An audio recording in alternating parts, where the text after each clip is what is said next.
tu m'avais dit en off, de toute façon, ils peuvent très bien faire comme s'ils jeûnaient et à l'extérieur, ils vont manger. Pour tout, pour tout. S'il n'y a Donc, pas non, je veux dire pour tout, d'obligation, mais ça ouais, s'applique aussi aux bien jeunes. sûr, mais bien sûr, pour tout, même pour le porc, même pour l'alcool, mais bien sûr. Bien sûr, gardez en tête que l'enfant a sa propre personnalité, a sa propre subjectivité, faire de son mieux pour transmettre, pour expliquer, mais à un moment donné, l'enfant ne t'appartient pas. Je veux dire, tu vas pas être son gendarme. Toi, tu fais de ton mieux, comme tes parents ont fait de leur mieux, comme tes grands-parents ont fait de leur mieux. Mais après, enfin, l'enfant, l'être humain a besoin de s'inscrire dans une famille. Enfin, le besoin d'appartenance est très, très important pour les gens. Je veux dire, l'enfant a des amis cathos, a des amis juifs, a des Athée. amis indiens, Mm. a des amis athées, et les gens s'inscrivent quand même dans leur culture familiale. C'est même nécessaire pour son développement. Donc, il ne faut pas s'en inquiéter et créer un conflit là où il n'y en a pas. Si l'enfant s'oppose au jeûne, ce n'est sûrement pas à cause du jeûne. Coucou, moi c'est Leïla. Moi, c'est Linda. Vous êtes en train d'écouter le podcast Mères croisées. Ce podcast est né de ma rencontre avec Linda et avec beaucoup d'autres mamans d'ici et d'ailleurs. Des femmes venues d'horizons différents, avec leur culture d'origine, leurs histoires, leurs valeurs, leurs rêves et parfois même leurs blessures. Avec Leïla, nous sommes aussi deux mamans d'ici et d'ailleurs. Et nous avions envie de partager en toute sincérité nos histoires, qui résonnent avec les vôtres. Parce qu'on sait ce que signifie élever ses enfants loin de ses racines. Ici, nous faisons écho à la voix de ces mamans qui se croisent, se reconnaissent et se comprennent. Même si elles viennent de mondes différents, ces femmes partagent les mêmes défis. Les joies de la maternité, les doutes. Elles aspirent à s'enraciner ici, même si elles viennent d'ailleurs. On parlera de transmission, des réalités du quotidien et on s'interrogera sur la parentalité entre deux cultures. Sur ce qui crée des ponts entre ici et là-bas, entre héritage et nouveau départ. Ce podcast est pour celles qui se reconnaissent dans la complexité, la richesse et la beauté d'être parents d'ici et d'ailleurs. Avant de commencer, nous avons envie de vous dire, Vous n'êtes pas aussi seul que vous le pensez. parce que oui, même à des milliers de kilomètres, nous sommes nombreuses à se poser les mêmes questions. Alors, sans plus attendre, on démarre. Bonjour Leïla. Bonjour Linda, bonjour les mères croisées. Bonjour les mères croisées. Alors, De quoi va-t-on parler aujourd'hui? c'est Ramadan. Ah oui. Et à l'occasion de Ramadan, on s'est dit, allez, on va parler justement d'un sujet en lien avec Ramadan. Mhm. Donc là, le sujet, c'est Ramadan avec nos enfants. Comment ça se passe? Comment ça se passe chez vous? Quand Mhm. il y a Ramadan, quand c'est le moment d'apprendre aux enfants à faire Ramadan, je ne sais pas si on peut le dire comme ça, ou en tout cas, comment transmettre le fait de jeûner Mhm. pour Ramadan et ce qui se joue pendant ces moments-là. Donc déjà, vers quel âge on peut proposer à l'enfant de faire un ramadan, de jeûner en tout cas, de commencer à jeûner? Est-ce qu'on attend d'abord qu'il ait vraiment l'âge et là, on va dire, en tout cas, en termes religieux, il a l'obligation de le faire. Donc souvent, on a bien envie qu'il s'entraîne un tout petit peu pour qu'il voit ce que ça donne. Est-ce qu'on attend que ça vienne de lui? Quand ça vient de l'enfant à un certain âge, est-ce qu'on accepte ou pas? Il y a plein de craintes par rapport à ça. Les parents ont des craintes parce que des fois l'enfant est trop jeune, donc on n'a pas envie qu'il souffre. Des fois, ça arrive que on perçoit, on voit que c'est dur pour l'enfant. Donc, est-ce qu'on lui permet d'arrêter? Ça dépend de l'âge, ça dépend s'il est en âge de le faire obligatoirement, on va dire, ça comme ça. Et puis, il y a tout le côté, peut-être que l'enfant ne veut pas, comment on fait dans ce cas? Bref, voilà, c'est un peu le sujet du jour.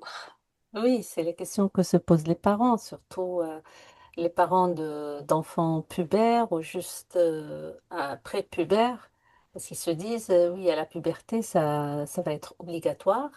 Et pour le coup, L'idée, c'est de ne pas attendre justement la puberté pour préparer les enfants ou les encourager. Mais Ramadan, c'est tous les ans, une fois par an. Ce qui fait l'enfant avant d'être pubère et avant d'atteindre l'âge obligatoire pour jeûner, il a déjà assisté à des ramadans, en fait. Il a vécu les ramadans avec ses parents, donc il sait ce que c'est. Donc, il voit ses parents jeûner, il connaît, bon, vers l'âge de 11 12 ans, on connaît déjà sa culture, on connaît plein de choses liées à la culture, à la religion, à la pratique religieuse et à la culture familiale. Donc, il sait comment ça se passe, il connaît les fêtes, on a déjà parlé des fêtes. Et puis, vers 11 12 ans, il a déjà développé une certaine identité d'appartenance. Donc, souvent, les jeunes de cet âge, ils ont déjà des amis qui font la même chose, finalement, des amis de la même culture, de la même origine. Donc, ils en parlent entre eux. Mine de rien, ça parle dans les cours de récré. Et pour le coup, c'est pas une découverte, finalement, le ramadan. Et c'est à peu près la même chose que toutes les pratiques religieuses, qui sont la prière et autres. Après, c'est propre à chaque famille. Donc, l'enfant s'identifie à sa famille. Euh, oui, on parlera plutôt de l'inquiétude des parents, finalement, parce que l'enfant suit les choses auxquelles il a été habitué. Qu'est-ce que t'en penses, toi, Linda? Moi, je pense que l'enfant subit, en effet. Mm. Après, bien sûr, qu'il y a l'environnement. Donc, dans son Mhm, quartier, dans son école, est-ce mhm, qu'il voit des musulmans? Quand je dis est-ce qu'il voit des musulmans, c'est est-ce qu'il a quelques camarades, quelques copains qui parlent de Ramadan, qui parlent de mhm, l'Aïd. Et tu mhm, l'as dit, hein, ça parle entre eux et c'est vrai. Après, je pense que ça dépend, hein. On peut pas faire de généralité totale dans le sens où ça dépend des villes, des quartiers, des mhm, pays, tu vois. mhm, Et puis, il faut pas oublier aussi que la question ne se pose pas qu'à 11 12 ans. Il y a mhm, des enfants qui perçoivent ça bien plus tôt. En général, d'ailleurs, ils mhm, perçoivent, ils comprennent que leurs parents ils posent font Ramadan, ils posent des questions bien plus tôt. Et bah, des fois, il y a des enfants qui veulent jeûner déjà mhm, très tôt. Quand je dis très tôt, je sais pas, peut-être six mhm, 7 ans, tu vois, mhm, 7 8 ans, j'en sais rien. mhm, Moi, mes enfants, pour l'instant, ils m'ont rien demandé, mais je sais que ça arrive. Donc là, il y a déjà cette question de à quel moment on dit à l'enfant, oui, d'accord, parce que je pense que malgré tout, il y a, je sais pas, hein, c'est peut-être moi mhm, qui a un petit peu la crainte du regard des autres, qu'est-ce que vont dire les enseignantes, parce qu'elles vont voir que l'enfant a faim, peut-être qu'elles vont mhm, se dire qu'on est irresponsable parce qu'il est trop jeune, alors que pour mhm, nous, il est capable. Je sais pas, je mhm. me demande. Moi, si je te D'accord, parle de moi, tu vois, par exemple, moi, si là, il a 8 ans, s'il me dit, je dis, mais non, enfin, pas du tout, enfin, non, tu vois, je voudrais d'accord. pas. Tu vois, je me Ok. dis, ah non, il pourra pas. Mm. Et par contre, je sais que moi, je l'ai fait. Je pense que il y avait cette histoire chez nous, si tu te rappelles, de faire des demi-journées, tu vois. Oui, c'est ça. Fais Mhm, une demi-journée. mhm, On faisait des demi-journées, on était très contents de faire des demi-journées et coller coller les mhm. demi-journées pour faire des journées Oui, complètes. on les tissait. Tu Nous vois. aussi, on faisait la même chose. Toi, Tout à tu fait. dis quoi là, de cette histoire de la crainte du regard des autres, des Ouais. enseignantes? Je dirais que c'est des prétextes. Je vais te dire.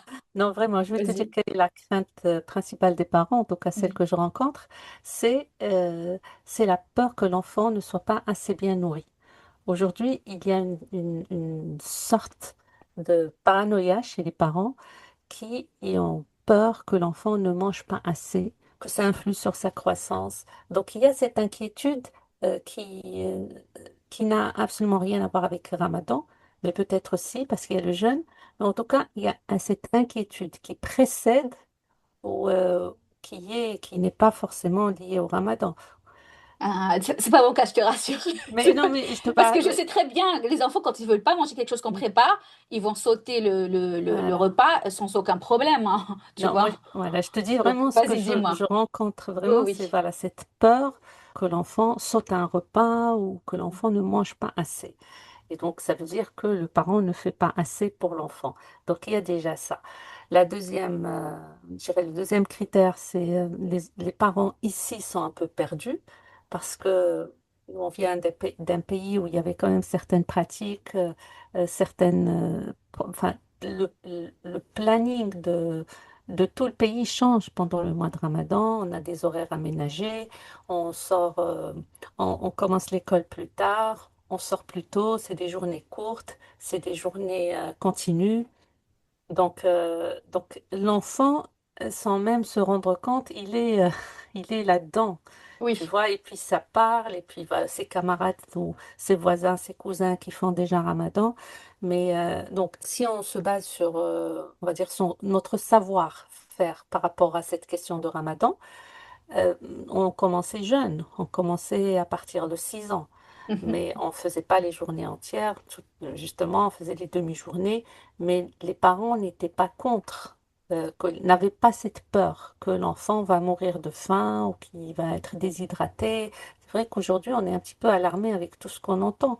Et pour les gens qui ignorent encore aujourd'hui des adultes, même si ces dernières années, on commence à parler du jeûne intermittent, on commence à parler des bienfaits du jeûne, Oui. mais pendant très longtemps, moi quand je suis arrivée en France, les gens, beaucoup de personnes, d'adultes, étaient vraiment surprises et étonnées. Ils me posaient des questions, non, mais c'est pas possible, il faut au Je moins suis d'accord. boire, c'est Même pas pour un bon. adulte, hein, ils Voilà, étaient on comme parle, choqués. voilà. Comment tu arrives à le faire? Mais c'est pas possible, c'est pas Ouais. bon, surtout de ne pas boire, de ne pas s'hydrater, surtout quand le Ramadan arrivait en plein En été. été, oui, oui. Mais ce qui est intéressant, c'est qu'on a quand même un recul, et ça fait des siècles que les gens à travers la planète font Ramadan. Et on n'a jamais entendu parler d'une crise sanitaire ou autre liée au jeûne. Donc, c'est vrai que là, il y a une peur par rapport à ce qu'on ne connaît pas. Mais ça commence à changer, puisque les vertus du jeûne enfin, commencent à un petit peu se faire connaître. Même dans le monde médical, de la C'est ça, santé dans le monde médical scientifique. et nutritionniste et tout ça, ils commencent un petit peu à en parler de plus en plus. Maintenant, pour les enfants, vraiment, en tout cas, moi, mon expérience personnelle avec mes enfants, c'était, j'ai reproduit ce que j'ai connu, tout Mhm. simplement. Donc, je les ai encouragés très tôt. J'ai jamais eu peur qu'ils manquent de nourriture ou quoi que ce soit. Je veux dire, je n'ai pas eu cette inquiétude. Pour le coup, ils ont commencé très jeunes, à 6 ans, tous les deux, à faire des demi-journées. Et puis à 7 ans, je les encourageais à faire... Et ils étaient contents en plus, parce que Mhm. ça, c'est une forme d'inclusion dans la famille, de responsabilisation. Donc, De je suis capable. et je dis toujours aux parents, faites confiance aux enfants. Il faut faire confiance aux enfants. Ils sont capables. Donc, Oui, puis quand ils peuvent pas, ça se voit, ils le disent aussi. Et là, on peut oui, leur donner, je dis, ils veulent juste la permission. Est-ce que je peux manger? Tu leur dis oui, c'est réglé, voilà, quoi. et puis oui, les encouragements. Mm. Ce qu'il faut pas faire, c'est une obligation. C'est ça. Les obliger très jeunes, ça marchera pas et ça fait tout foirer. Non, il faut vraiment, les enfants veulent faire, ils aiment participer à ce que font les parents, c'est normal.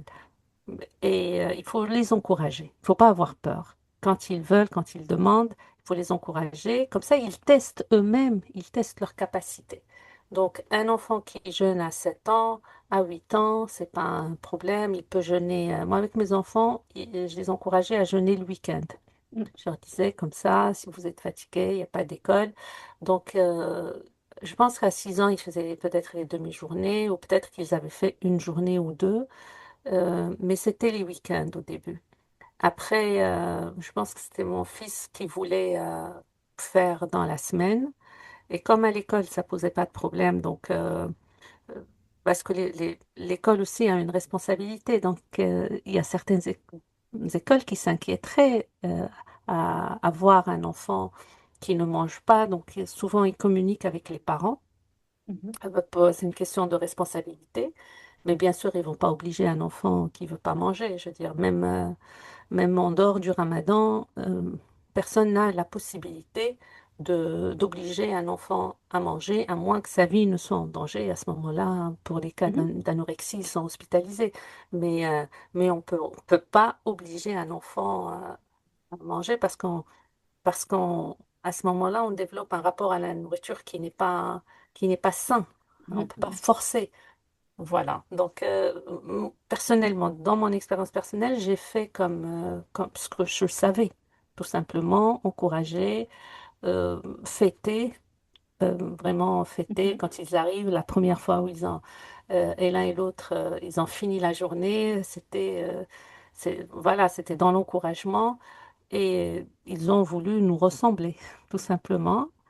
Et après, à un moment donné, les jeunes, ce qu'il ne faut pas obliger aujourd'hui, c'est qu'ils sont très connectés, les enfants et les jeunes d'ailleurs, et souvent ils se renseignent. Ils suivent des vidéos, ils suivent des youtubeurs, donc ils viennent poser des questions par rapport à tout ça. Et tu Mhm, sais, j'ai croisé justement des vidéos d'au moins une créatrice de contenu qui parle de religion. Et ça se voit que la fille est née en France et qui en parle d'une manière tellement différente de ce que j'ai connu, tu vois, par rapport mhm, mhm, à ce que j'ai vécu moi en Algérie. Parce mhm, que du coup, elle explique de la vision de quelqu'un qui est né ici, qui veut être mhm, quand même dans la pratique musulmane et qui explique le pourquoi de chaque chose. Elle mhm, explique très bien et j'ai trouvé ça très pertinent. Et je ne savais pas, enfin forcément, quand on n'a mhm, pas vu quelque chose, on ne sait pas que ça existe. Et donc oui, il y a des créateurs de contenu qui parlent de ces sujets-là, parce que mhm, leur public, c'est aussi des jeunes, mhm, d'enfants nés ici, de mhm, parents musulmans ou autres, hein, il y a sûrement mhm. d'autres créateurs de religion, Oui, et qui qui en explique. parlent, qui expliquent, voilà. Je voudrais bien rajouter qu'ils expliquent très bien, mais pas toujours. Ah oui, Quelquefois, ils racontent celle-là, n'importe franchement, quoi. celle-là, j'ai trouvé pertinente et je me suis dit, elle Oui, ah explique non, mieux pas que les que. parents, j'ai l'impression, Oui, tu vois. ok, mais pas que. Ce qu'il faut Ouais. garder en tête, c'est que sur les réseaux, il y a du tout et du n'importe quoi. Donc, il y en a beaucoup qui vont parler de la pratique, enfin, des apparences. Donc, ils vont Mhm. commencer à parler des djellabas, du maquillage, de ceci, de cela, et ils transmettent pas le cœur même de cette pratique. Donc, c'est ça ce qui est important. C'est pas Je la vois très forme, c'est bien, le mais fond. je vois Le très fond, bien, c'est mais la famille qui le transmet. Le oui. fond, c'est la famille qui le transmet. C'est la Mais de toute façon, responsabilité des parents, on va dire. oui, de toute façon, quand ça vient de l'extérieur, il faut toujours se méfier. Et quand on parle Mhm, des réseaux sociaux, il y a tout, évidemment. Et ça peut même arriver à des discours même, on va dire, dangereux. Mais mhm, là, je la voyais vraiment. D'ailleurs, je l'avais transmise à une copine à moi qui a des enfants mhm, beaucoup plus grandes que moi, mhm, que les miens en tout cas. Et j'ai trouvé ça, parce que celle-là, j'ai trouvé pertinente avec mhm, une douceur, une bienveillance, tu vois. Et mhm, c'était pas des leçons de morale du tout, tu vois. C'est ça que j'aime pas aussi, moi, quand je vois des choses, mhm, des contenus sur les réseaux sociaux. Mais c'est vraiment expliquer le pourquoi ça mhm, existe.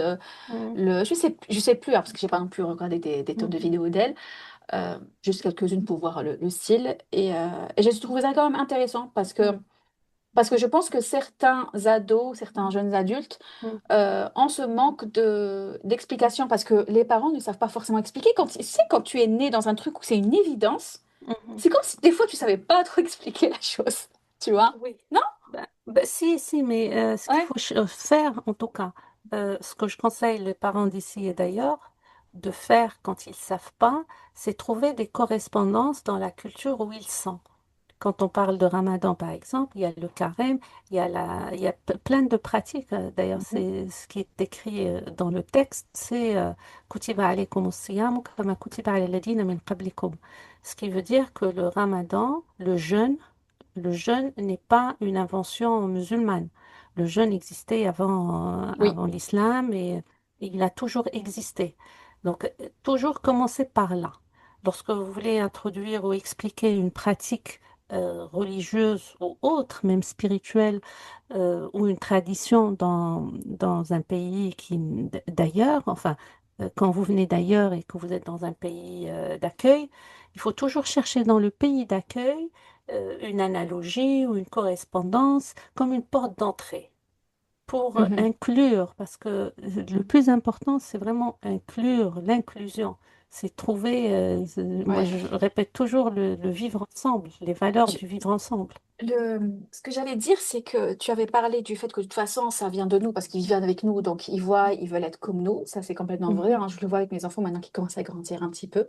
mhm, Et aussi, je l'ai vu par rapport à l'entourage, les copains, les camarades, quand j'enseignais mhm, pendant Ramadan, ils se posent la question. Ils le disent clairement. Moi, je fais Ramadan. Ils me demandaient, Madame, vous faites Ramadan? Moi, je disais rien mhm, parce que j'avais pas l'obligation de le dire et mhm, j'aimais pas mélanger ces sujets-là Enfin, ouais, mhm, je voulais pas parler de ces sujets-là pendant mes cours. Et donc, il y a aussi leur entourage, hein, leurs copains, Mhm, copines. Et des fois, j'avais l'impression, en plus, ils avaient l'âge de jeûner, on va dire obligatoirement, parce que mhm, c'était des quatrièmes, hein, mhm, les élèves dont je parle là. Et il y avait ce truc de, ouais, moi je le fais. Et pour eux, c'était normal de le faire, tu vois. mhm, Je voyais vraiment que c'était ancré quand même. mhm. Oui, chez les ados, bien sûr, la Mhm. recherche d'identification, d'appartenance est très forte chez les jeunes, tout à fait. Après, ce n'est pas une garantie qu'ils vont continuer à faire Ramadan le restant de leur vie. Je veux dire, on l'a vu, nous, Ah oui, oui. nous sommes nés au Maroc et en Algérie. Et puis, au Maroc et en Algérie, il y a des familles qui ne font pas, qui ne jeûnent pas. Dans leur tradition, c'est vrai qu'ils le font en cachette. On va dire pas en cachette, mais en tout cas, ils ne s'exposent pas en public parce que, en tout cas, au Maroc, ce qui est interdit, c'est de manger en public. C'est Mhm. d'être dans la provocation. Mais personne ne va venir chez toi, rentrer, toquer chez toi et vérifier si tu fais ou pas. C'est un peu comme tout ce qui concerne la pratique religieuse. Personne ne viendra toquer chez toi et vérifier si tu fais ta prière ou pas. Ça reste Mhm. quand même quelque chose de très subjectif. C'est En une... Algérie, ils sont tellement bien cachés que j'en ai jamais vu, hein. oui, bon, mais ça veut pas... Il y a Oui, je toujours sais, ça des veut pas dire que ça exceptions. n'existe pas, on est d'accord. Non, bien sûr qu'il y a toujours des Non, exceptions. mais. Et puis, c'est Et très personnel. Je veux dire, et ça puis, je reste veux quand dire, même... oui, des individus, mais des familles entières, j'en ai pas entendu parler. Ça doit exister, hein. Bien Mais sûr. je veux dire, c'est pas une Ah oui. vérité. Non, non, c'est normal, c'est humain. Voilà. On va dire, on n'a jamais vu une société où tout le monde suit les règles ou en tout cas la pratique religieuse, ça reste quand même quelque chose de très personnel et de très subjectif. Et bien sûr, il y a des milieux où les gens jeûnent et des milieux où les gens ne jeûnent pas. Tant que c'est pas, qu'ils sont pas dans la provocation, on les laisse tranquilles. Je reviens quand même à ce sujet Mm. de fait que les enfants jeûnent et que on ne doit pas les obliger, évidemment. Je me demande déjà, est-ce qu'il y a des enfants qui veulent pas tout court et donc les parents, comment ça se passe avec eux? Et Mhm. puis tu m'avais dit en off, de toute façon, ils peuvent très bien faire comme s'ils jeûnaient et à l'extérieur, ils vont manger. Pour tout, pour tout. S'il n'y a Donc, non, pas je veux dire pour tout, d'obligation, mais ça ouais, s'applique aussi aux bien jeunes. sûr, mais bien sûr, pour tout, même pour le porc, même pour l'alcool, bien sûr, bien sûr. Gardez en tête que l'enfant a sa propre personnalité, a sa propre subjectivité, faire de son mieux pour transmettre, pour expliquer, mais à un moment donné, l'enfant ne t'appartient pas. Je veux dire, tu vas pas être son gendarme. Toi, tu fais de ton mieux, comme tes parents ont fait de leur mieux, comme tes grands-parents ont fait de leur mieux.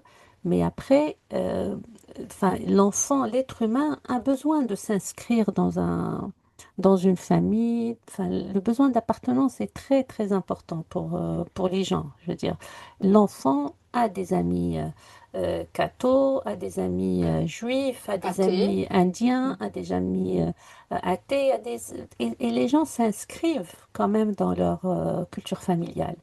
C'est même nécessaire pour son développement. Donc, il ne faut pas s'en inquiéter et créer un conflit là où il n'y en a pas. Si l'enfant s'oppose au jeûne, ce n'est sûrement pas à cause du jeûne. C'est-à-dire que Hmm, l'opposition vient d'ailleurs. Non, c'est pas à cause du jeûne. c'est Parce que vrai, ça, c'est rien. On oui. supplie les enfants pour manger aujourd'hui. C'est-à-dire, s'ils peuvent ne Pour pas manger manger, sain, à peu près sain. voilà. S'ils peuvent ne pas manger, ils sont tranquilles. Je veux Non, mais dire, je te c'est... l'ai dit tout à l'heure, des fois tu prépares des repas, il y a des restes, il y a trois différents repas sur la table. Et au bout d'un moment, l'enfant il te dit, mais non, j'aime pas ça, Mhm, ça. Tu fais quoi en fait? En fait, l'enfant mhm, n'a juste pas envie mhm. et tu peux pas le forcer à manger. J'en ai vu, hein. Oui, J'en ai vu oui. des Et mamans puis, qui mettent le truc dans la bouche en mode vas-y, mange. Bon, des enfants plus jeunes. Et moi, ça me mhm, faisait mal au cœur. Enfin, bien l'enfant, sûr. tu vois pas qu'il il peut pas là, il en peut plus. Non, c'est Et pas l'enfant, quand il a possible faim, il va ça. manger. Et c'est une réalité pour moi. C'est vrai, hein. Oui, c'est Il une va forme de manger. violence. Il Oui, va manger, voilà, c'est une... il va manger autre chose. Il va prendre un pot de Bien yaourt. Il sûr. va manger. C'est une forme de violence, de pousser l'enfant à jeûner ou de pousser l'enfant à manger. Et tu vois, on parlait du fait que ça peut créer un conflit ou pas de conflit parce que l'enfant ment tout court et comme ça, il n'y a pas de conflit.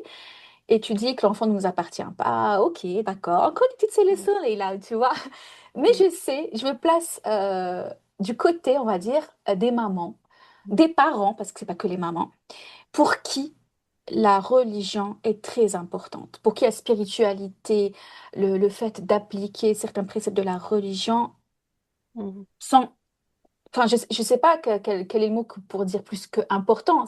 mhm, C'est, c'est, une- c'est en eux. Ils se mhm, voient pas ne pas appliquer ces choses-là. Ils ne voient pas leurs enfants ne pas appliquer. Et pour eux, mhm, c'est un gros échec. Il y a de la culpabilité, la grande tristesse. Voilà, tout plein mhm, d'émotions euh, qui font mal, tu vois. mhm, mhm, mhm, Et je suis sûre forcément que ça existe parce que quand c'est mhm, en toi, quand c'est tellement ancré que pour toi c'est cette mhm, chose-là à faire et que quand ton enfant ne le fait pas, tu dis bah, que c'est ta faute, que tu as raté quelque chose. mhm. D'accord. Euh, alors, le problème ici, ce que je perçois, c'est que les parents sont trop pressés. Ils transmettent, ils éduquent, ils enseignent et ils veulent euh, du résultat tout de suite. Ah oui, oui. D'accord. Alors, lorsque tu Et tout de transmets, suite et durable voilà. jusqu'à la fin. Et ça, c'est pas possible. D'accord? Ça, c'est une forme d'obsession, de vouloir voir le résultat, alors que dans l'éducation, le temps est un facteur important. Tu ne peux pas savoir si tu as bien fait ou mal fait tout de suite. Ce que tu prépares, c'est un citoyen, c'est un adulte en devenir. Donc, c'est ça ce qu'il faut voir. Il veut la restitution. Je Hmm. t'ai dit de ranger ta chambre, je veux voir ta chambre rangée tout de Là suite. tout de suite. Et Voilà, parfaitement. voilà. Et je t'ai dit, j'ai préparé tout de suite. Non, non, là, vraiment, la parentalité s'inscrit dans le temps. Tu sèmes, tu sèmes, tu sèmes, tu sèmes, et tu récolteras quand tu verras tes petits-enfants, peut-être. Je veux dire, c'est pas du tout tout de suite. Euh, Justement, cette histoire de Ramadan ou de jeûne, j'ai connu des personnes qui ont été très pieuses, très pratiquantes Hmm. lorsqu'elles étaient jeunes, dans leur jeunesse. Et puis, un moment de leur vie, ils avaient envie d'explorer autre chose et ils ont coupé avec tout ce qu'ils ont connu et ils ont essayé plein d'autres choses.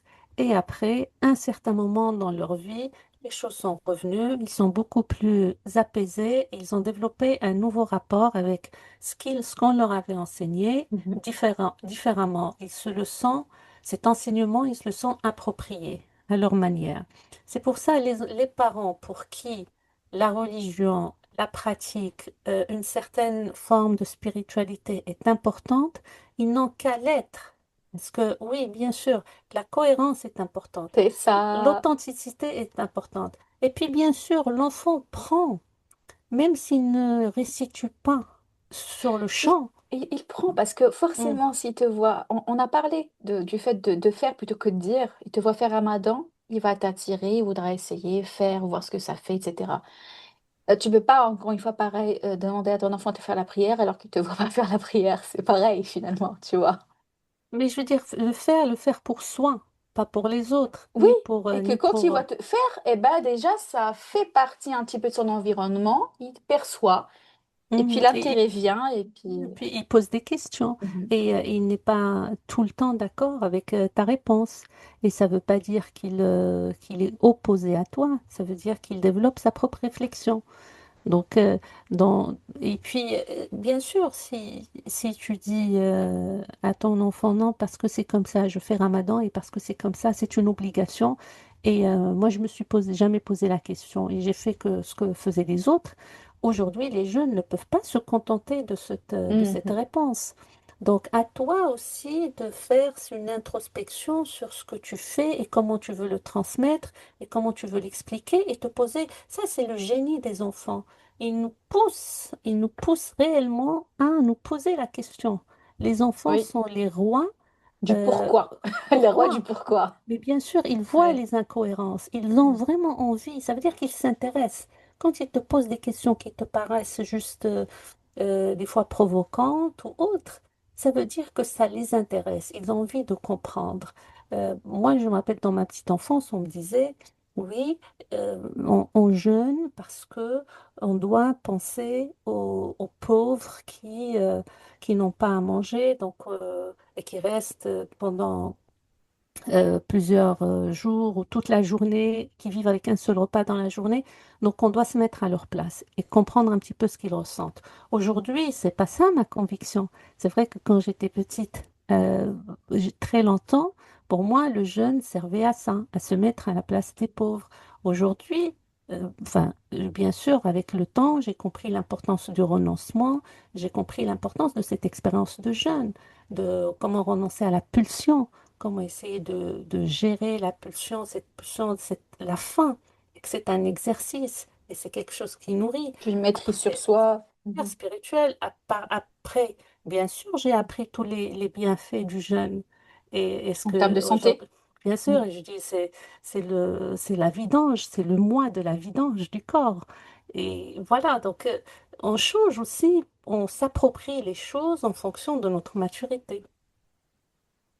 Je vous fais une petite confidence là. Mhm, Et c'est pour dire qu'on est d'accord que c'est d'abord dans la tête. Pourquoi mhm, je dis ça? C'est parce que moi, quand justement j'étais arrivée en France, comme c'est oui, mais comment tu arrives à le faire? Et je dis en fait, c'est surtout dans la tête, mhm, c'est une détermination. Et la petite confidence que je vais vous dire, et je pense que ça concerne beaucoup de gens, c'est que moi, en dehors de Ramadan, ne me demande pas de sauter un repas. Je ne peux pas ne pas manger. Je vais être pas bien. Je vais être, tu vois, irritable. C'est pas mhm, possible. Tu vois, je suis pas bien. Je ne peux pas. mhm, Et bizarrement, pendant Ramadan, tu y arrives. Parce que tu mhm, sais que c'est pas le moment, c'est pas maintenant, donc c'est même pas la peine d'y réfléchir. C'est pas le moment. mhm. Oui, c'est un super exercice de soi avec soi. Bien sûr que c'est une expérience très, très enrichissante, nourrissante pour ceux qui l'ont fait et qui l'ont essayé. Bien sûr, c'est quelque chose d'extraordinaire. Comme toute la même chose pour la prière. Tout le monde ne donne pas la même signification à la prière, ce lien qu'on a avec Dieu, et puis l'importance de la transcendance dans la vie. La transcendance nous libère.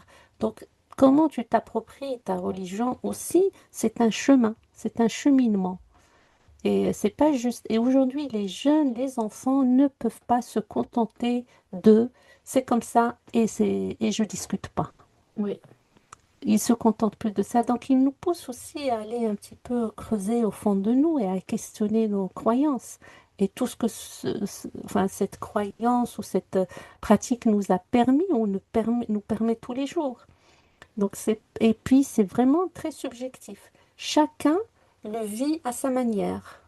Comme on dit, c'est comme le goût. Il y a un philosophe qui dit ça sur la religion, c'est comme le goût sur la foi. Il dit c'est comme le goût de l'orange. Euh, Tout le monde connaît le goût de l'orange, mais on ne le perçoit pas de la même façon.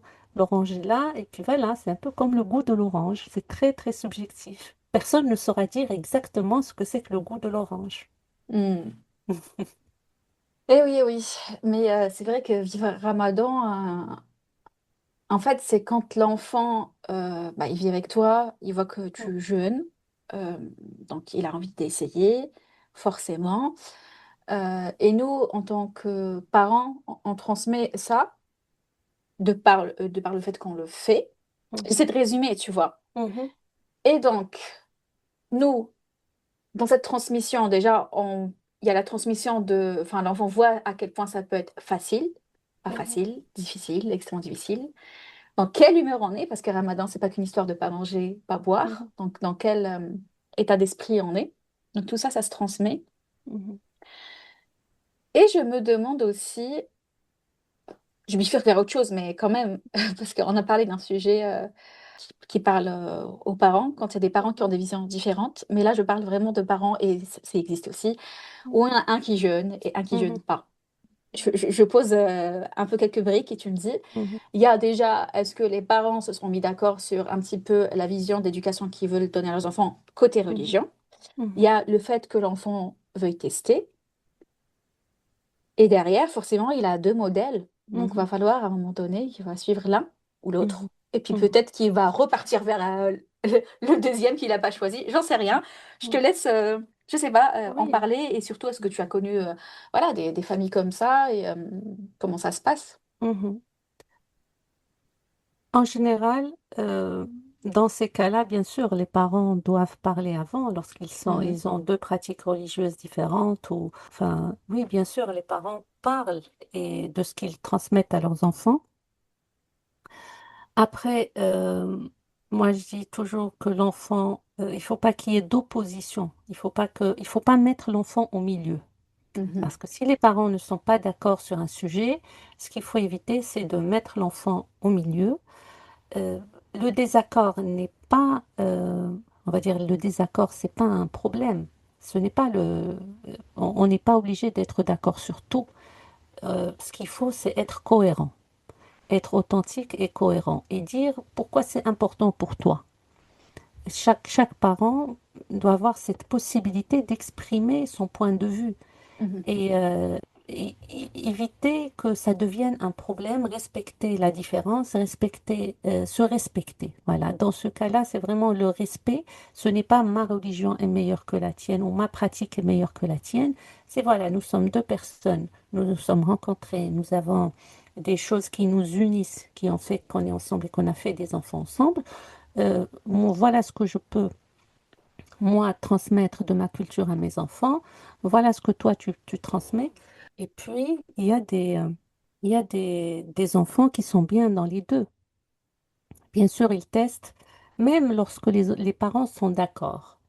Ce n'est pas sûr que l'enfant va suivre le chemin des parents. Donc, il n'y a aucune Évidemment, certitude. c'est Dans ça. aucun des cas, il n'y a pas de certitude.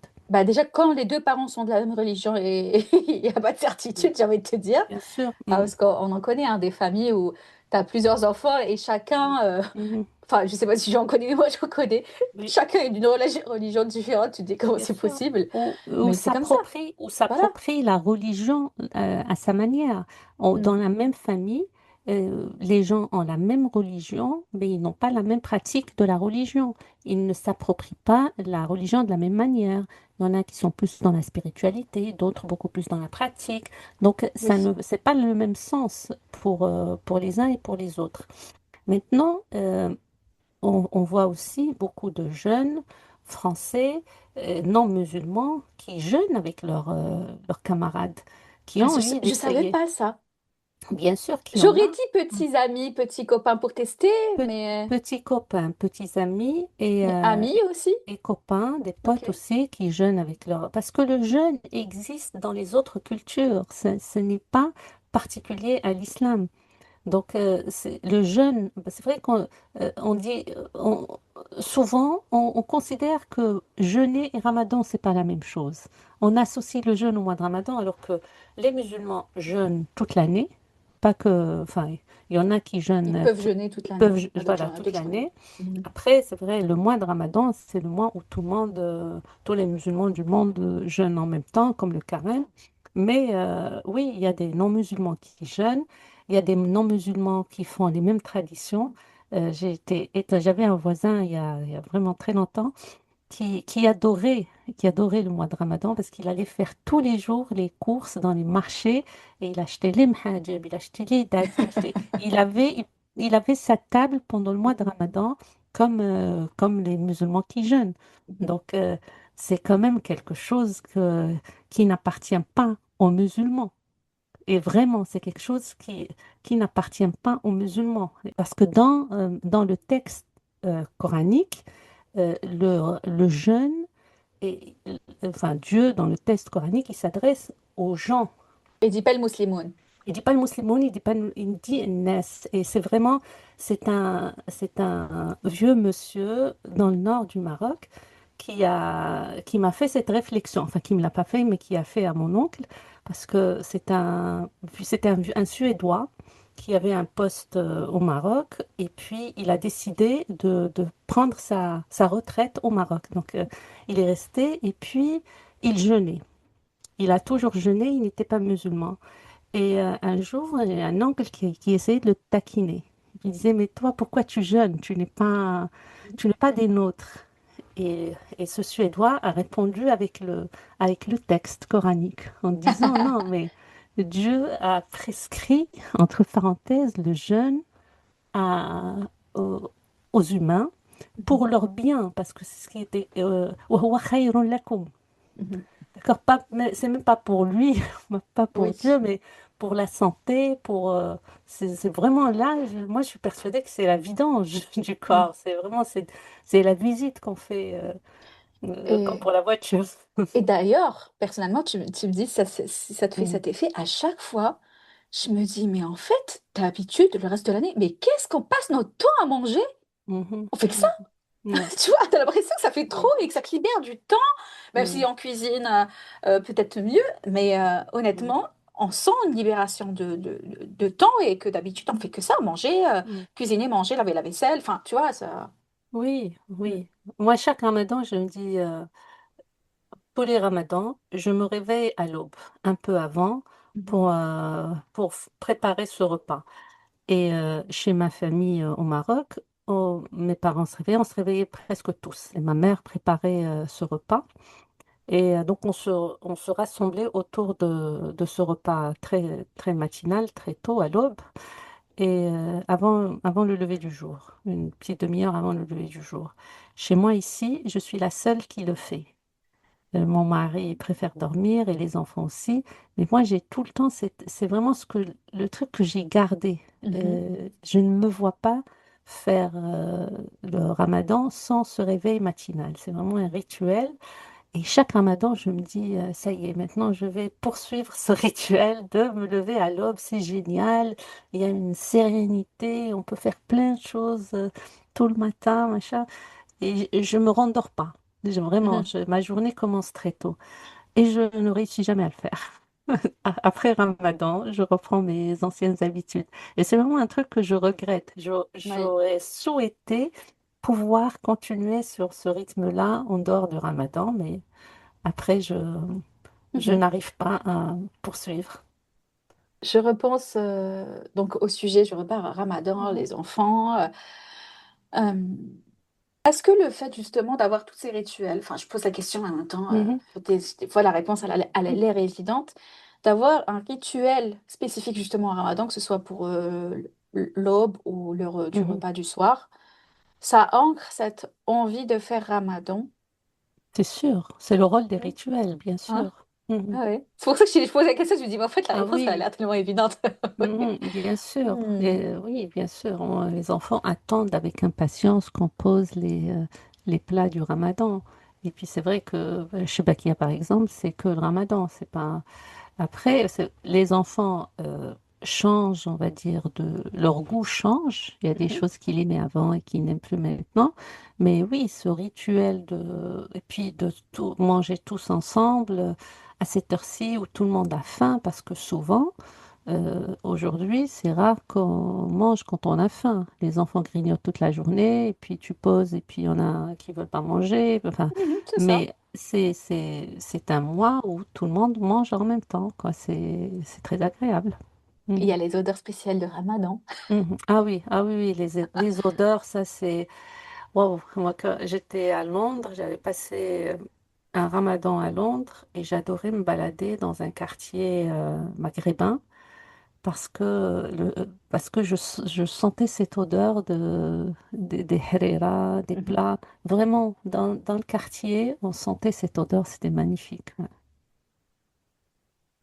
Alors, c'est peut-être la fin de l'épisode, mais je vais quand même titiller un peu plus, parler Mhm, de quelque chose où Leïla, même si je perçois la réponse, mais c'est bien d'en parler, tu vois, mhm, parce que, encore une fois, j'ai envie que ça résonne avec les parents d'ici d'ailleurs qui ont des enfants de différents âges. Donc, on a parlé des mhm, enfants, des ados, et j'ai envie de parler aussi des adultes. Je mhm. repars sur le même sujet de Bien culpabilité, sûr. du fait de se sentir mal parce que son enfant, il fait pas Mhm, Ramadan, qu'il n'est pas dans la même spiritualité. mhm, Bah, arrivé à l'âge adulte, donc j'ai adulte 18 ans, 22 ans, mhm, 25 ans et plus, hein, 30 ans, tu vois, tes enfants qui font pas Ramadan. mhm, Enfin, je parle pas de toi, hein, forcément. mhm, Je parle de ses parents qui se disent, mince, j'ai raté quelque chose encore une fois. Parce mhm, que c'est encore, je pense, une sensation différente quand les enfants sont très jeunes et quand ils sont à l'âge adulte où font vraiment leur vie à leur manière. mhm, Et que il le déclare en mode c'est clair et net, maman, papa, je ne fais pas, c'est ma vie, je fais ce que je veux, c'est mes mhm, décisions.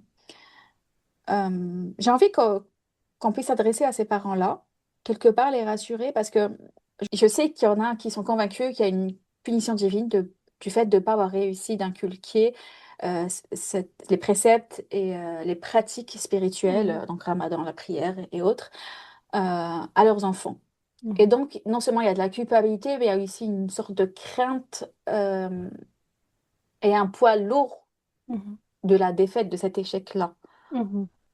Mhm. Après, je pense que c'est encore une fois les croyances de chacun, mais j'aimerais quand même qu'on arrive à quelque part se détacher et de se dire que quand l'enfant est adulte et grand, Mhm. il fait ses propres choix.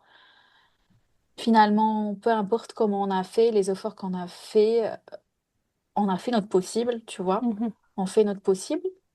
Et que quand il prend son propre chemin, c'est son Mhm. propre chemin et c'est ses responsabilités à lui, et même vis-à-vis à Dieu, quand on croit à Dieu, bien sûr. Mhm.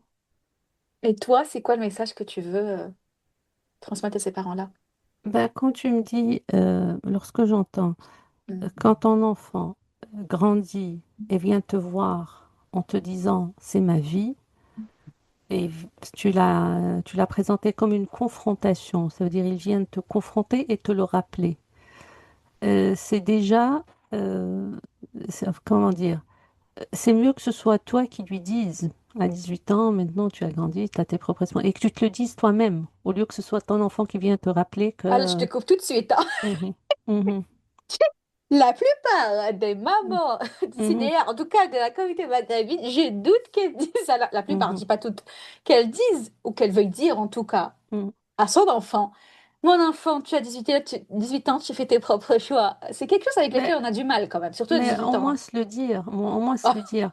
Moi, j'entends beaucoup de mamans, de parents ici français qui me disent une fois les enfants ont eu leur bac et qu'ils ont eu leur diplôme après le bac, ça, ils savent ce Mhm. qu'ils vont faire et ils ont assuré leurs études parce qu'en France, c'est vraiment l'importance, on donne beaucoup d'importance à la réussite scolaire.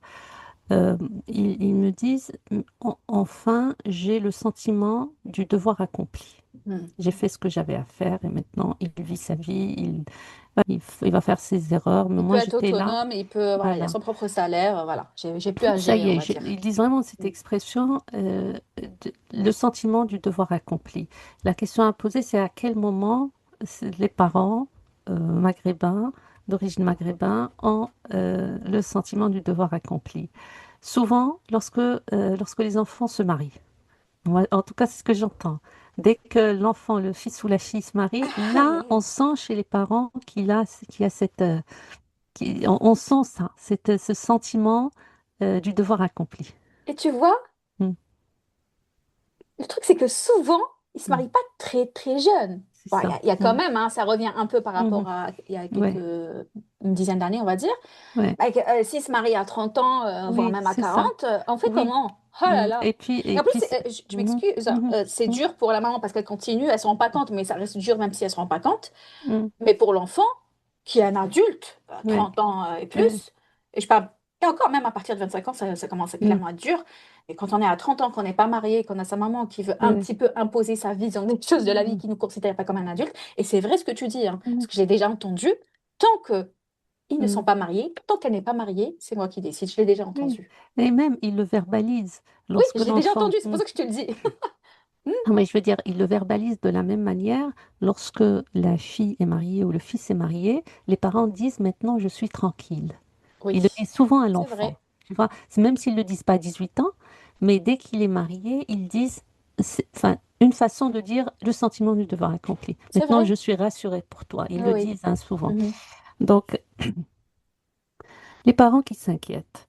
Alors, il y a deux choses que tu as exprimées, la peur, ils ont peur, et puis l'obsession.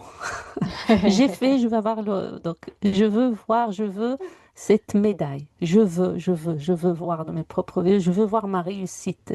Hmm. Euh, la peur, je reviens sur la peur de qui? Si tu as fait de ton mieux, il n'y a pas de garantie, même, je ne parle pas d'ici.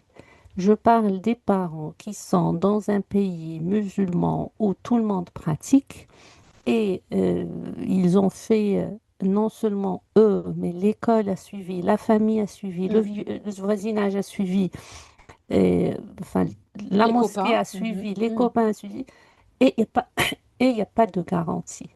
On connaît des cas mhm, de gens très pieux qui ont des enfants qui sont complètement différents, qui ont un mhm. autre parcours, un autre cheminement. Ça veut dire chaque personne sur cette terre, elle a son chemin de vie. Tu fais ce que tu as à faire. À partir du moment où tu as fait ce que tu penses être bien, pourquoi regretter? Ça y Bah, est, peut-être de si se tu dire, as- j'en ai pas fait assez, encore une fois, mais, hein, et mais les c'est choses ça, sont en fait. claires. Enfin, Mm. peut-être que j'ai fait mal. C'est ce que j'entends moi souvent. Quand tu parles de culpabilité, il dit souvent je regrette. Voilà, j'ai peut-être mal fait parce qu'on finit par comprendre avec l'âge, Oui. mais c'est normal. Il n'y a pas de manuel. On Mm. fait ce qu'on peut. Mais éviter la manière de faire d'une façon obsessionnelle, je veux, ça c'est l'ego. C'est je veux, je veux, je veux. Cet enfant ne t'appartient pas. De la même façon que tu as été créé, le créateur t'a créé, il a créé cet enfant, toi tu étais juste euh, une loi de la nature. Et tu sais, moi, je le dis quand je parle à certaines personnes avec qui j'ose parler de ça, Mm, parce que j'estime que là, faut que je lui dise, il faut mhm, qu'elle le mentalise, qu'elle le digère. mm. Tes enfants ne seront jamais à 100% à l'image que tu veux. Enfin, à un moment donné, il faut aussi accepter ça. Ils ne seront pas exactement comme tu l'auras voulu. Ben, personnellement, moi, Mm. ce que je souhaite pour mes enfants, c'est qu'ils soient heureux et responsables. Mhm. Vraiment heureux et responsable. Responsable parce qu'ils vivent en société et c'est important d'être responsable quand tu vis en société et puis heureux à ta manière. Je veux dire, il y a quand même une logique dans cet univers. Il y a des choses qui sont interdites partout et puis il y Oui. a des choses qui rapprochent l'humain de lui-même. C'est Mais l'équilibre. Leïla, je me permets, hein, je l'ai dit dans le podcast, hein, moi, de ce que je sais de toi, de ce que je perçois de toi, et je pense que les auditrices, les auditeurs commencent un peu le percevoir, je pense. Toi, je pense que tu fais partie des exceptions dans le sens où tu n'es pas, en tout cas, le cliché de Mm. la mère maghrébine, tu vois. Celle qui veut imposer, c'est comme ça et pas autrement. C'est c'est moi qui détiens la vérité, tu vois. Enfin, j'exagère, hein. Non, C'est un cliché, encore une fois, hein. non, parce que j'ai déclaré forfait. Je suis incapable. Mhm. Je n'ai pas cette force. Mhm. Je veux dire, non, je ne peux pas. Je connais mes limites. Et c'est important de Tu as gardé respecter. cet essentiel, justement. Voilà. Qu'est-ce qui est L'essentiel, ce que l'essentiel je peux pour faire. toi? Mais bien sûr, à- enfin, pour mes moyens, pour ma... Peut-être que d'autres ont plus de résistance et qui peuvent mener ces guerres. Mais moi, je n'y crois pas à ces guerres. Moi, je suis pour Puis, la paix. c'est ça, et surtout, ça ne veut pas dire qu'elle soit apaisée, en fait. Ça n'apporte pas forcément de l'apaisement, hein. Ah oui. Ben, vraiment, Mm. l'un ou l'autre, rester dans la cohérence et l'authenticité. Si c'est ta nature, ne va pas chercher autre chose. Si c'est de ta nature s'il n'y a pas de souffrance, encore une fois, hein, quand on parle de santé mentale, on parle de souffrance. C'est vraiment notre curseur. Mhm. Si la maman ou la famille, parce que ça concerne toute la famille, qui a cette dynamique, n'est pas en souffrance, tant mieux. Tant mieux. On fait les choses par obligation. Si j'ai choisi ma voie, ce n'est pas un luxe, j'ai pas le choix. Je ne peux pas être autrement. Et donc, pas de souffrance du côté du parent et, Mm, et, et pas penser qu'à soi en tant que maman, par exemple. mm. Est-ce que, enfin, Mais là, ça l'enfant aussi s'exprime. ne doit pas Mais être en bien sûr. souffrance. Parce que si Mm, toi, tu es en mode comme ça et tu estimes que c'est pas de la mm, souffrance, mm. j'ai envie de Mais, te dire, là, sois pas trop égoïste parce que ton enfant aussi, tu dois pas le mettre en souffrance. mais ça te revient. De toute façon, Mm. tu récoltes ce que tu as semé. Bien Mm. sûr, parce qu'on connaît bien les enfants symptômes dans la famille, enfin, dans la thérapie familiale et dans la systémie. On parle souvent de l'enfant symptôme. Le symptôme de l'enfant dit quelque chose du déséquilibre de la famille. Donc là, on est dans un système, la famille est un système. Donc quand je parle de souffrance, je parle de la famille, je ne parle pas que du parent, parce que Oui. même si le parent croit bien faire, de toute façon, les choses circulent dans toute la famille, dans les couples, frères et sœurs. Donc, bien sûr, lorsqu'il y a un déséquilibre, ça se fait sentir d'une manière ou d'une autre dans le système familial. Donc, il y a beaucoup de symptômes, d'enfants qui développent des symptômes pour révéler quelque chose du dysfonctionnement familial. Très intéressant ce que tu dis là. Mhm. J'aimerais bien qu'on en parle dans un live. Vas-y, Oui, continue. bien sûr. Ouais. Et puis oui, tu récoltes ce que tu sèmes, ben, c'est la loi de la nature. Faut l'assumer aussi, en fait. C'est une réalité, hein. Oui. Je suis méchante ce que je dis, mais tu veux que tes proches soient sympas avec toi quand tu seras une personne âgée, faut être sympa, bienveillante, avenante. Voilà. La Voilà. bienveillance, bien sûr, Mhm. la bienveillance, le respect, la confiance, parce que, Et plein d'amour, parce que, attends, tu es le parent, c'est aussi pour apporter de l'affection à tes enfants. oui, Enfin, c'est ma vision des choses, hein. moi j'ai toujours fait le parallèle entre deux choses. Voilà, c'est quelque chose que j'ai vu ici et j'ai instinctivement, j'en sais rien, mais j'ai pas pu m'empêcher de faire le parallèle. D'un côté, je voyais des parents qui se prenaient la tête pour l'école de l'enfant. Et où est-ce qu'on va mettre cet enfant? Et puis non, il faut absolument qu'il aille à cette école parce que on peut pas faire autrement, parce qu'elle est à côté de la maison et que si je le mets ailleurs, même si ailleurs ça lui correspond, ben non, euh, voilà, ça va pas aller, je vais pas pouvoir, enfin, pour les modes de garde, pour beaucoup de choses, Mhm. on voit beaucoup de tensions dans les couples concernant soit les modes de garde, soit la cantine, enfin, des choses comme ça qui concernent, qui se cristallisent sur la vie de l'enfant. Et après, à côté de ça, je vois des enfants adultes qui se posent la question sur où est-ce qu'on va placer nos parents lorsque les parents doivent aller dans un EHPAD. Et j'ai souvent entendu ces discussions entre plusieurs membres d'un fratrie qui disent oui, non, mais moi, cet EHPAD, il est un peu loin de chez moi, je ne peux pas. Et donc, Mhm. dans le premier cas, l'enfant n'est pas pris en compte, le besoin de l'enfant, il n'est pas du tout pris en compte. Donc, ce qui est pris en compte, c'est juste le confort des Est-ce que ça va me parents à ce fatiguer d'aller le moment-là. chercher? C'est pas seulement Voilà. mon trajet, etc. Voilà, Mhm. c'est le confort des parents, c'est le parent qui prend la décision. Et j'ai l'impression que c'est le même enfant qui grandit plus tard. Et lorsqu'il s'agit de prendre des décisions concernant les parents, ben, il va suivre la même logique. Tu veux dire, dès Donc, que la personne est dépendante, elle finalement dépend. ben, elle deviendra dépendante. Oui, Mais elle les parents, dépend il aussi. Ouais. faut Mhm. qu'ils se rappellent tout le temps ça, Ouais. qu'un jour, leurs enfants prendront des décisions pour eux. Mhm. Et c'est là où tu sèmes quand je dis tu ne récoltes que ce que tu sèmes. C'est quand tu seras dépendant de tes enfants. Parce que, d'ailleurs, en parlant de religion et dans le texte coranique qui concerne justement la relation entre parents et enfants, c'est marqué لما يبلغن عندك الكبر أحدهما أو كلاهما وبالوالدين إحسانا. C'est-à-dire, on recommande la bienveillance envers les parents lorsqu'ils vont être âgés, pas avant. وقل رب Mhm. ارحمهما كما ربياني صغيرة. كما, ça veut dire de la même façon.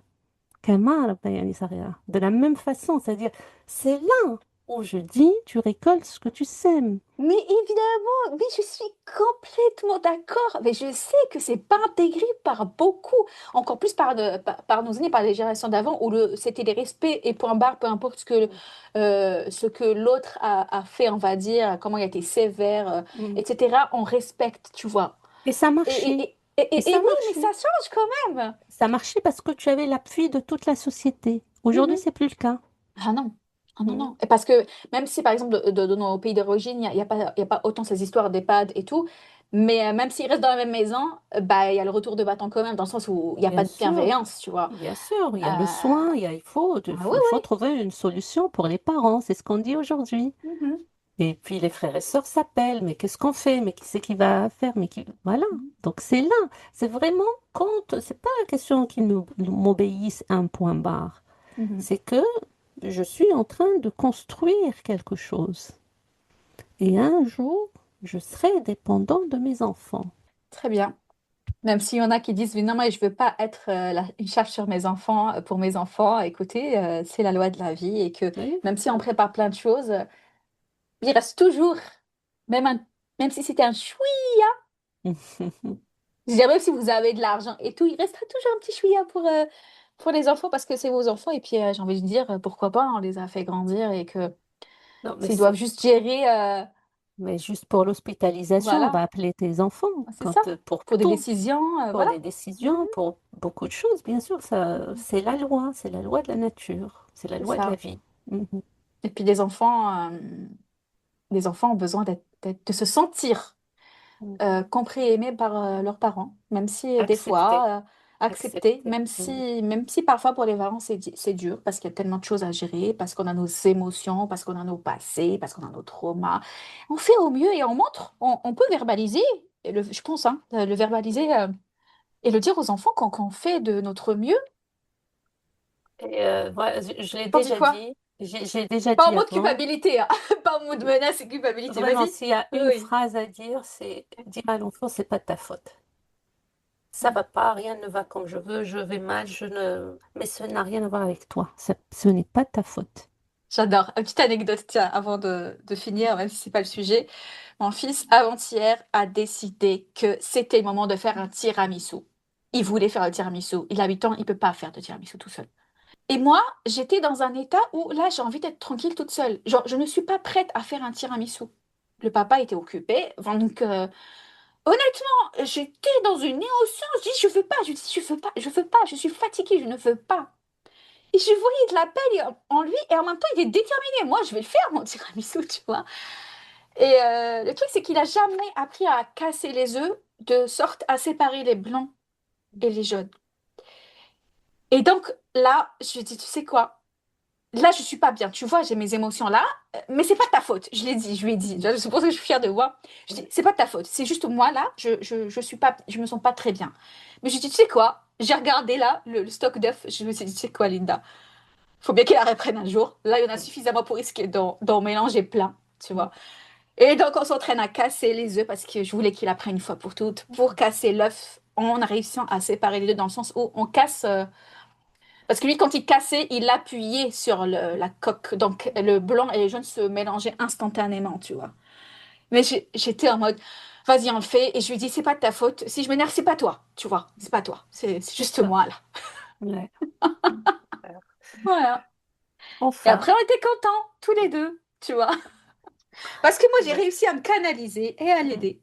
Il a eu Mhm. son tiramisu et lui était content, pas frustré du fait que maman n'était pas en train de bouillir toute seule Mhm. parce que, il y avait une histoire d'œuf cassé. Ouais. Voilà. Eh bien, très bien. On a encore fait diversion, comme à chaque fois. Mais Eh maintenant, oui. vous nous connaissez. C'est comme ça.